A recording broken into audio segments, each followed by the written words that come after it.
sobre la vida de los gladiadores romanos.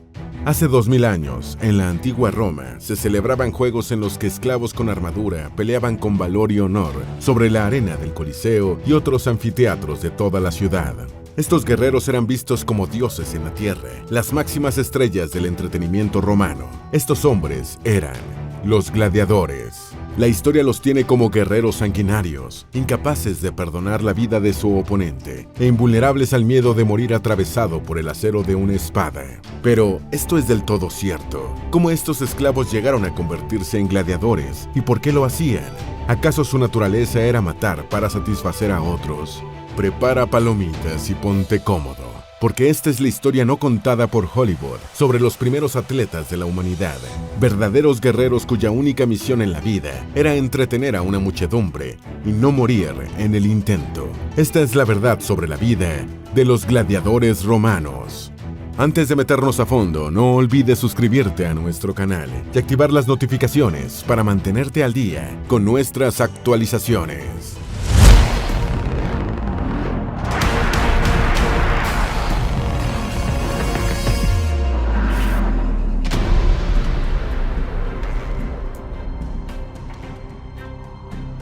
El negocio de comprar y vender gladiadores.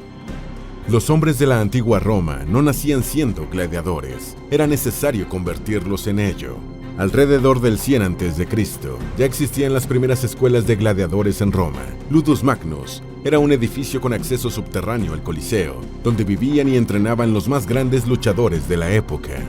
Los gladiadores eran principalmente esclavos comercializados por un hombre que los compraba, los entrenaba y los alquilaba. Un traficante que ganaba mucho dinero mercadeando vidas humanas en el negocio de la muerte. Esta figura se conoce como el lanista.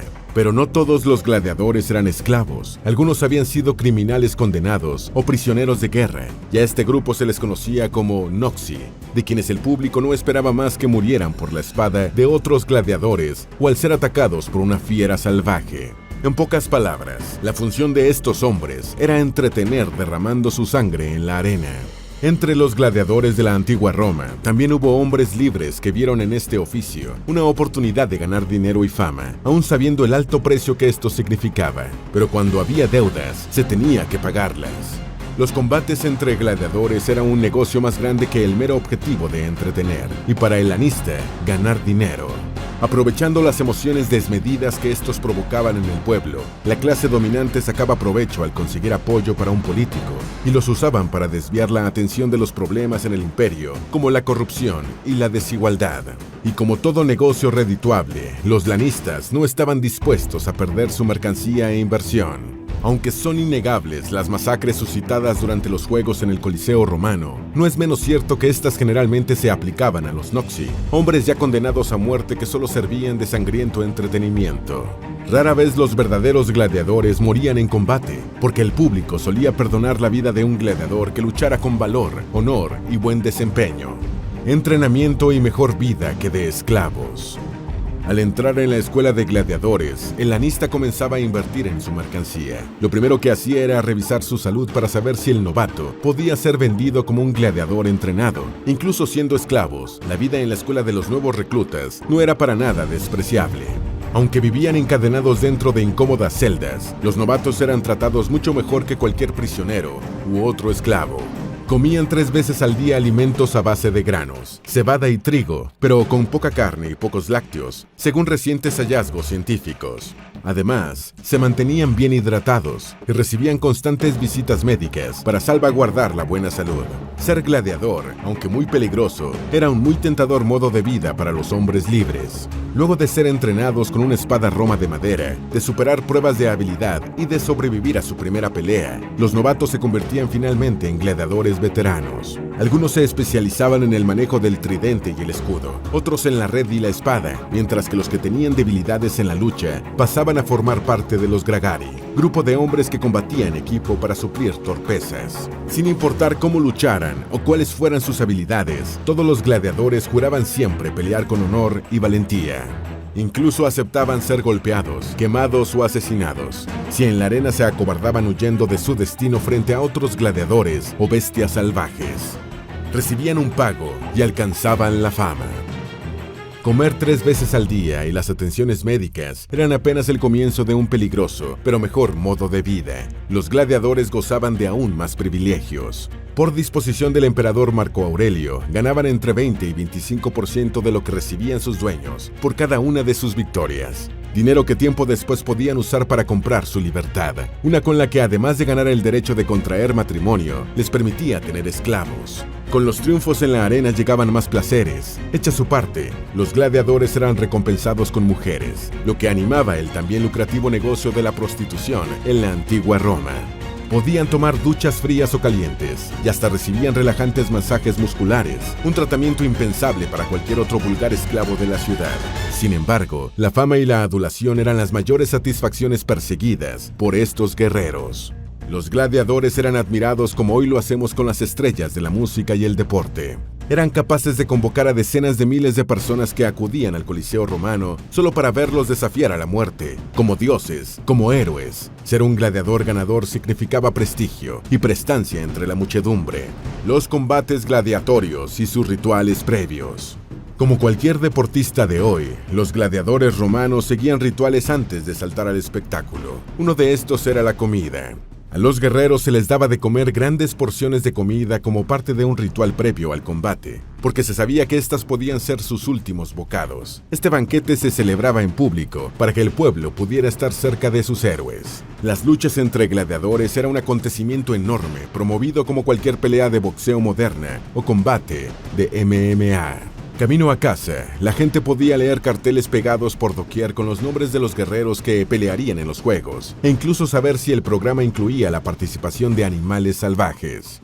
La publicidad era tan descriptiva como cualquier cartelera de cine actual. Se anunciaba si el programa incluía acróbatas, música o rifas, qué tipo de comida se ofrecería y si los asistentes presenciarían o no ejecuciones.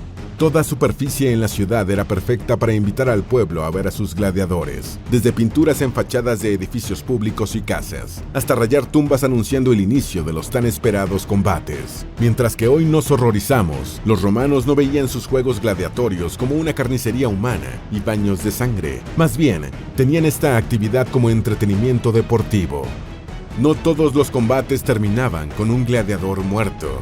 Los combates gladiatorios se celebraban durante 3 o 6 días, siendo a veces las horas previas a las luchas casi tan frenéticas y excitantes como las peleas en la arena, y todo era gratuito. El evento comenzaba con un espectáculo de animales salvajes y exóticos, a menudo desconocidos por el pueblo romano. Se organizaban enfrentamientos entre osos y leones, toros y elefantes, o entre hipopótamos y rinocerontes. Todo lo que implicara violencia, brutalidad y sangre servía.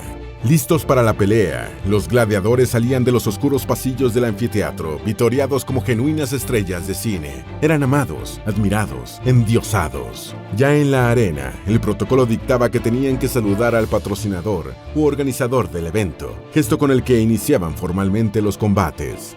Sin embargo, contrario a lo que el cine nos ha enseñado, las peleas entre gladiadores no necesariamente terminaban en la muerte. Había reglas que se cumplían. Si un gladiador perdía su arma o quedaba en mortal desventaja, podía rendirse.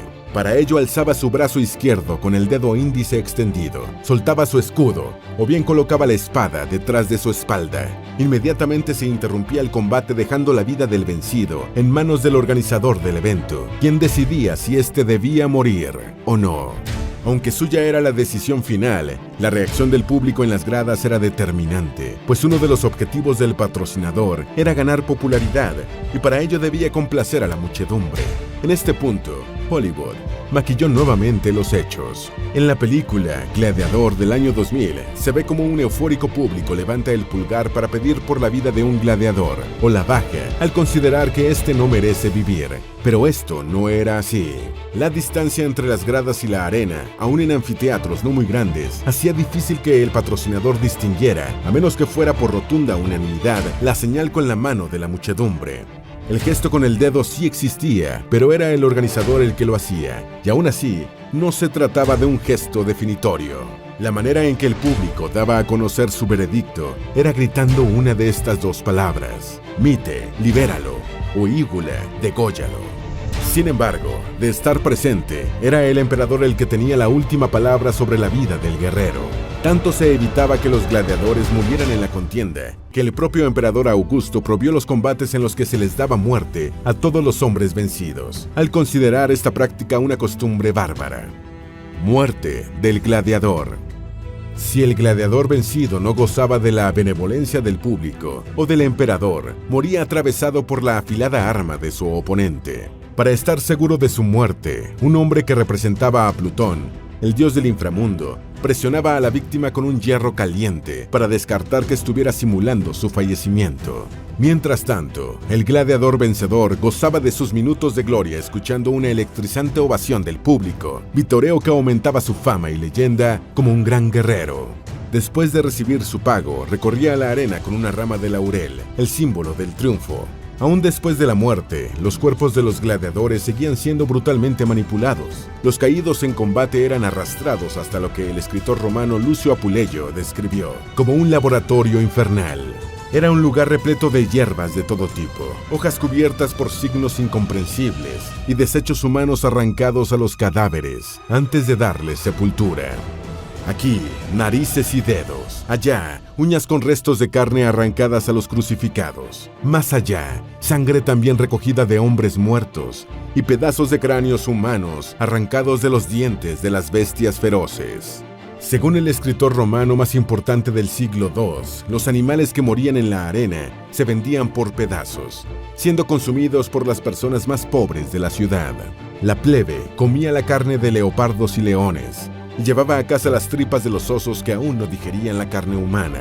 7 datos interesantes. Número 1.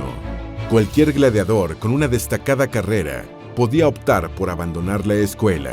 Número 2. Peleaban de 2 a 3 veces al año, con una tasa de mortalidad que, según arqueólogos, no superaba el 20%, mucho más baja que otros entrenamientos de la época, como las carreras de caballos.